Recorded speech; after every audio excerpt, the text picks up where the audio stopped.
Bauman was born in 1937 in Shadwin, Nebraska, to E.O. and Frida Bauman. At the age of 7, Tom went to work setting up pins at the local bowling alley. As he got a little older, he started splicing film together at the movie theater, held 3 paper routes, and washed airplanes in exchange for a free 10-minute ride. Despite all of his childhood jobs, he was still able to earn an Eagle Scout badge. Growing up during the World War II era, he would trade cigarettes for buttons and patches from the POWs on their way to the POW camps in Crawford, Nebraska. He attended college at Shadwin State, where his desire to serve the country and see the world led him to the U.S. Air Force. His love for radio started when he hosted a Sunday jazz program for the base radio station. After his honorable discharge, Tom moved back to the Black Hills, taking an announcing job at KOBH Radio in Hot Springs, South Dakota.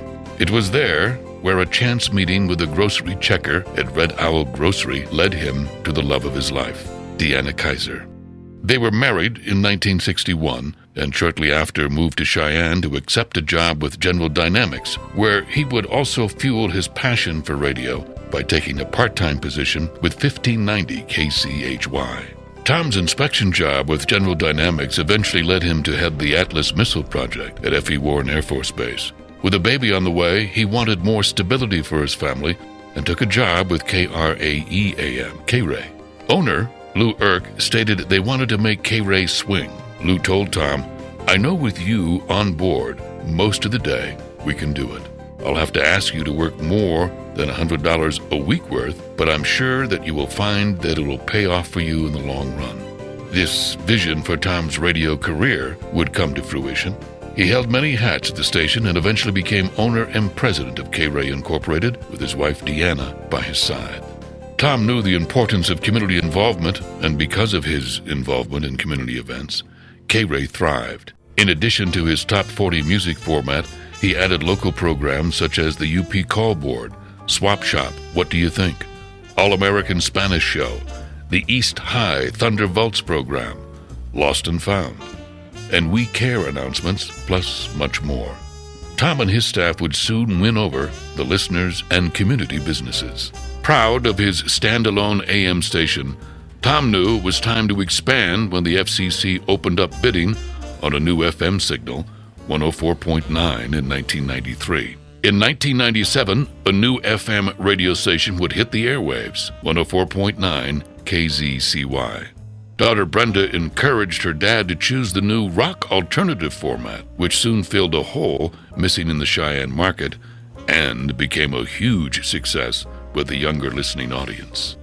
With his dynamic AM-FM combo and over 40 years in the business, Tom and Deanna made the decision to sell the stations in 2002 to Mountain States Radio. Tom stayed on as a consultant and continued to serve his sales accounts. However, Tom stated that watching someone else run the station is like watching someone else raise your kids. It is never going to be good enough. Tom shut the door to that era of his life, and shortly after, new opportunities presented themselves. After all, Tom didn't have it in his blood to totally walk away from radio. Tom's big bass voice was not meant to be silenced and was soon being heard across Cheyenne on KGAB AM with a program called Tom's View. The show discussed world issues, his travels, people, and of course promoting the city and state he was so proud to call home. Well, one of those really feel-good things. You know, we only talk about positive things on Tom's View on KGAB, 650 AM in Cheyenne, each and every Saturday morning from 6 to 8 AM for the last couple of years. I think everybody knows that, but that's the way I've operated all my life, because that's the only way I found that I could really survive from day to day, is to maintain a positive attitude on things. For Tom's View, I told you we had a positive program for you this morning. We've got more coming your way right here on Tom's View on KGAB 650 AM in Cheyenne. When Montgomery Broadcasting took over the LMA for Tracy Broadcasting, Dave Montgomery contacted Tom to serve as general manager for KOLT-FM, which he did from November 2010 to August 2012. 3 days after having pacemaker surgery, Tom was determined to host his show. He asked his daughter Brenda, a Cheyenne radio personality, to be his backup in case something happened. He told her, "Hell, it's easy, just crack the mic and hit the buttons," which is the same thing he told her when he hired her in 1981. Tom hosted his final Tom's View program on Saturday, August 11th, 2012. That big heart of his quietly quit beating a few days later on August 15th. A special edition of Tom's View, hosted by his good friend Dave Chafin, would air the day of his memorial service. The phone lines were flooded with callers sharing countless stories of the impact Tom had on their lives. Tom had two specific goals in life: provide and take care of his family, and to leave Cheyenne a better place than he found it. Tom became a dedicated volunteer of Cheyenne Frontier Days. He worked every minute of every performance since 1961. He was a backup announcer to Chuck Parkinson, Hadley Barrett, and Justin McKee. He was a member of the CFD Heels, serving as Leather Heel for 2 years. He set guidelines for expanding membership into Heels. The guidelines he set for CFD volunteers are still in place today. Tom was inducted into the CFD Hall of Fame with the class of 2010. Through his friendship with Governor Stan Hathaway in 1964, Tom learned of the success of a college in Torrington. In 1965, Tom and a small subcommittee campaigned to establish a community college in Cheyenne. He was elected as a founding member of the Laramie County Community College Board in 1968 and served in all board offices and formed the Wyoming Association of Community College Trustees. He was also appointed by Governor Ed Herschler to represent LCCC on the Wyoming Community College Commission. All in all, Tom dedicated 42 years to the faculty, staff, and students of Laramie County Community College.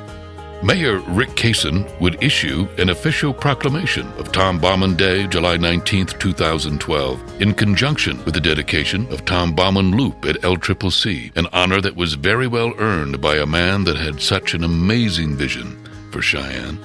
Tom's community activities were varied and widespread, from chairman of the Commerce, Tourist, and Convention Committee to local and national affairs, business and education committees, establishing the 1% local option sales tax projects, and his work with Kiwanis and FFA. Tom took it upon himself to put together the positive forces on locating the MX missiles to southeast Wyoming. His daughter Brenda recalls taking a phone call from the White House, which they originally thought was a phone prank by Jimmy Valdez, one of their employees. Sure enough, it was President Ronald Reagan. Thanks to Tom, the MX missiles project ended up at F.E. Warren Air Force Base. Tom established and founded the Silent Witness Crime Stoppers program in Cheyenne, and served as their chairman since inception. He has literally won hundreds of awards and recognitions for his many civic activities and leadership at local, state, and national levels over his 52-year radio career.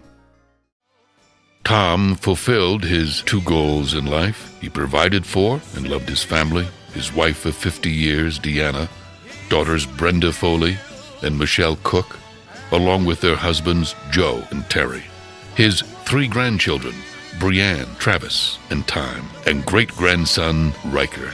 Last, but certainly not least, he without a doubt left Cheyenne a much better place than how he found it. The city and citizens of Cheyenne owe Tom a gratitude of thanks for his dedication, his forward thinking, and the many years he had listeners informed and entertained. He will always be known as the Spirit of Cheyenne, and his legacy will live forever. The Wyoming Association of Broadcasters is proud to posthumously induct Tom Bauman into the class of 2013 Hall of Fame.